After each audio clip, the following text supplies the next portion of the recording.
My name is Lauren. I grew up in a small house that always smelled like fresh bread. My dad took over the family bakery from his parents, and I loved helping him knead dough after school. My mom, on the other hand, was different. She was a realtor, always dressed in fancy suits and high heels, and she made more money than Dad. I always admired her confidence, but feared her sharp words. One evening when I was 12, I heard Mom call out, "Lauren, come set the table." Back then I was awkward and skinny, more interested in books than anything else. "Coming," I called, folding down the corner of my page. As I set out the plates, their argument began. It was nothing new. Another slow month for Dad's bakery. Mom sounded frustrated, her words dripping with contempt. "When are you going to get it together, Tyler?" she snapped. Dad's voice was quiet, almost pleading. "Please, Joyce, not in front of Lauren." But Mom didn't care. She never did. She should know what a failure her father is. Her words stung, and I gripped the edge of the table, trying not to cry. It wasn't the first time I had heard her talk like that, but each time hurt just the same. Dad tried to keep the peace, but Mom's resentment seeped through everything. "Lauren," she barked suddenly, "where's my wine?" I rushed to pour her a glass, but my hands were shaking, and I spilled a bit. Mom's eyes narrowed, and I could feel her anger boiling over. "You useless girl," she spat. "Can't you do anything right?" Dad stepped in, trying to diffuse the tension. "It's just a little wine, Joyce. No big deal." She glared at him. "You're too soft on her. No wonder she's growing up to be as pathetic as you." I ran to my room, tears streaming down my face. I loved my dad so much, but I couldn't understand why he put up with her. As for me, I learned to stay out of her way, to be quiet and unnoticed. It was the only way to survive in our house. The next morning, the house was eerily quiet. There was no smell of baking bread, no click of Mom's high heels. I tiptoed downstairs and found Dad sitting at the kitchen table, looking pale. "Where's Mom?" I asked, but deep down, I already knew. Dad handed me a note written in her perfect handwriting. "Tyler, I can't do this anymore. I'm leaving with Larry. He can give me the life I want. All this small-town nonsense isn't for me. Lauren, don't bother looking for me. You're just dead weight. Tyler, you're a loser, and you've made our daughter one too. Goodbye and good riddance." The words hit me like a punch to the stomach. Mom was gone, leaving us behind with nothing but cruel words. The next few months were a blur of court proceedings and emotional chaos. Dad filed for divorce and fought to have Mom's parental rights taken away. I remember sitting in the cold courthouse, holding Dad's sweaty hand as we waited for Mom. She never showed up. The judge's decision was swift. Dad squeezed my hand and whispered, "It's done, Lauren. Your mother's rights are terminated. It's just you and me now." I nodded, feeling a mix of relief and sadness. Life got tougher after that. Dad threw himself into work, spending long hours at the bakery. At just 14, I found myself taking care of most of the house, doing laundry, making dinner, trying to keep things running smoothly while Dad worked. For a while, it felt like we were just trying to survive. 2 years later, everything changed again. Just after I turned 16, Dad came home one day looking shocked and sad. "Uncle Ryan died," he said, sinking into a chair. Uncle Ryan was Dad's only brother. I hugged him tight. "I'm so sorry, Dad," I whispered. He hugged me back, then pulled away, his eyes wide with disbelief. "Lauren, you won't believe this. He left me everything, almost $500,000. I don't even know what to do with all of it." But Dad figured it out quickly. He invested the money back into the bakery, upgrading equipment, expanding the menu, and making improvements. Within a few months, our little bakery was the talk of the town. Dad hired more people, kept the place open longer, and eventually opened a second location across town. By the time I turned 17, Dad owned 3 successful bakeries, and we no longer had to worry about money. For the first time, life was good. I quit my after-school job to focus on my studies, and Dad and I even took a real vacation, a 3-week trip to Europe. High school graduation came and went in a rush of excitement. I had worked hard, and it paid off. I was headed to State University to study finance. The morning I was about to leave, Dad handed me a small box. "What's this?" I asked, opening it to find a key inside. Dad smiled. "It's your graduation gift, an apartment near campus. No more worrying about dorms or rent." I stared at him, speechless. "Dad, I can't accept this. It's too much." He waved away my objections. "You earned it, Lauren. Now go make me proud." College flew by in a blur of classes, studying, and internships. I worked hard, determined to make the most of the chance Dad had given me. By the time I graduated, I already had a job lined up as a junior financial analyst. On my first day at work, I stood in front of my apartment mirror, straightening my blazer. "You've got this, Lauren," I told my reflection. "Make Dad proud." The job was challenging, but I loved it. Every bonus or raise I earned, I saved and invested. Dad's advice echoed in my mind. "Money makes money, Lauren. Be smart with it." Over the years, my investments paid off, and by the time I was 34, I owned 3 more apartments in addition to the one I lived in. Life was steady, predictable, and good. Then one day, I got a phone call that changed everything. Dad's voice was strained. "Lauren, can you come over? I need to talk to you." When I arrived, I found him at the kitchen table, looking older and frailer than I'd ever seen him. "What's wrong, Dad?" I asked, my heart tightening. He took a deep breath. "It's cancer, honey. Stage 4 pancreatic." The world seemed to shift beneath me. "No," I whispered. "This has to be a mistake." But it wasn't. The next year was a whirlwind of treatments, ups and downs. I spent every free moment with Dad, making his favorite cheese soup even when he was too sick to eat it.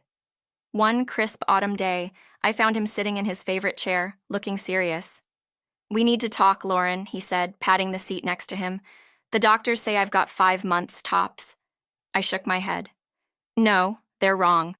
We'll get another opinion." He reached over and took my hand. "Lauren, it's okay. I've made peace with it. I'm selling the bakeries. Everything will go to you. You'll be set for life." I pulled away, wiping my eyes. "I don't want your money, Dad. I want you." He smiled softly. "I know, sweetheart. But this is my way of taking care of you, even when I'm gone." The next 6 months were both precious and painful. We talked more than ever about everything and nothing. I memorized every line of his face, the sound of his laugh, and the smell of sugar and flour that clung to him. Then, on a quiet Sunday morning, he was gone. The funeral was a blur. Afterward, I sat alone in Dad's empty house, holding his favorite apron tightly. He had left everything to me, just as he promised. I used the money from the bakeries to buy 3 more apartments. It felt right, like I was building something lasting, just like Dad had. A year after Dad passed, I was finally finding my balance again. Work kept me busy, and managing my rental properties gave me a sense of purpose. I was settling into a new normal. Then, out of the blue, I got a phone call that turned everything upside down. "Lauren, it's your mother. I'm back in town and I'd like to see you if you're willing." My mind raced. Part of me wanted to hang up, to stay away from the woman who had abandoned us. But another part, the part that still held on to the little girl I once was, couldn't help but feel curious. "Okay," I heard myself say. "Let's meet at Don Jose's Mexican restaurant tomorrow at noon." The next day, I arrived at the restaurant early, my stomach in knots. At exactly noon, she walked in. She looked older, of course, but still elegant. But she wasn't alone. A young girl, maybe 18, walked in behind her. Mom spotted me and hurried over. "Lauren, darling, you look wonderful. And this is Anna, your sister." I felt like I had been hit. "My sister?" We sat down, and Mom began to tell her story. She explained how Larry had left her soon after Anna was born, how they struggled to make ends meet, and why she decided to come back to her hometown to start over. "I heard you have rental properties," she said, her voice full of hope.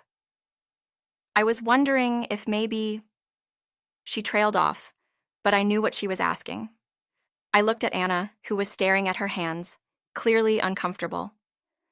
I thought about Dad and how he always taught me to be kind, even when it was hard.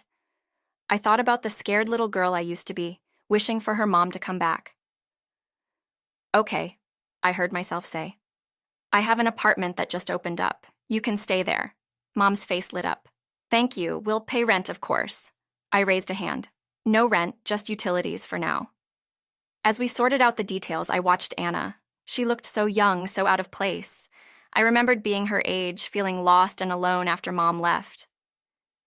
So, Anna, I said, trying to sound friendly, are you a junior in high school? She nodded and finally looked me in the eyes. Yeah, it's weird starting at a new school for senior year. I felt a pang of sympathy. I bet. Listen, if you ever need help with anything, school stuff, or just someone to talk to, I'm here, okay? Anna gave me a small smile. Thanks. That means a lot. As we left the restaurant, Mom hugged me again. You're an angel, Lauren. I know I have a lot to make up for, but I hope we can start fresh. I nodded, not trusting myself to speak. That night, as I drifted off to sleep, I couldn't shake the feeling that my life was about to get much more complicated. For better or worse, my mother was back, and I had a sister. Only time would tell what that meant for all of us. The months after Mom and Anna moved in were strange. Mom quickly found work as a realtor, sliding back into her old life as if she'd never left. Anna enrolled at the local high school for her senior year. I kept my distance, unsure how to handle this new family setup. Now and then, Mom would call or stop by. Lauren, darling, thank you again for the apartment, she'd say, smiling warmly. You've been such a blessing. I'd nod, feeling uncomfortable with her endless gratitude. It's fine, Mom. I'm glad I could help. Anna and I slowly developed a cautious friendship. I'd help her with math homework or listen to her college plans. It was nice in a way having a sister, but there was always a barrier, the weight of all the years we had missed. Then Anna's graduation came around. I watched from the back as she accepted her diploma, and I saw Mom beaming with pride. For a moment, I let myself wonder what life might have been like if Mom had never left. The very next day, Mom showed up at my door unannounced, her face red and her eyes blazing. We need to talk, she snapped, pushing past me into the living room. I followed her, confused. What's going on? She spun around to face me. Don't play dumb. I know about the apartments, Lauren, all 4 of them. My stomach dropped. What about them? I asked, keeping my voice steady. You've been hiding this from us, she shrieked. Living the high life while Anna and I scrape by, half of those properties should be mine. I'm your mother. I couldn't help it. I laughed. It was so ridiculous. You can't be serious. You gave up any claim to my life and my things when you left us, remember? No parental rights, no child support. Her tone suddenly softened. Lauren, please, think about Anna. She needs money for college. If you just sold 1 apartment. Absolutely not, I cut her off. Anna's education is not my responsibility. How can you be so selfish? She wailed. After everything I've done for you. That was the last straw. Everything you've done for me? Are you talking about abandoning me? Calling me useless in your goodbye note? Or maybe you mean living rent-free in my apartment for months? Mom flinched, her face going pale. For a moment, she just stood there, her mouth opening and closing like a fish out of water. Then, without a word, she turned and stormed out, slamming the door behind her. I stood there, shaking with anger and hurt. How could she? After everything, how could she try to guilt me like this? I sank onto the couch, my head in my hands. Deep down, I had known letting Mom back into my life was risky, but I had hoped. Well, I wasn't even sure what I had hoped for.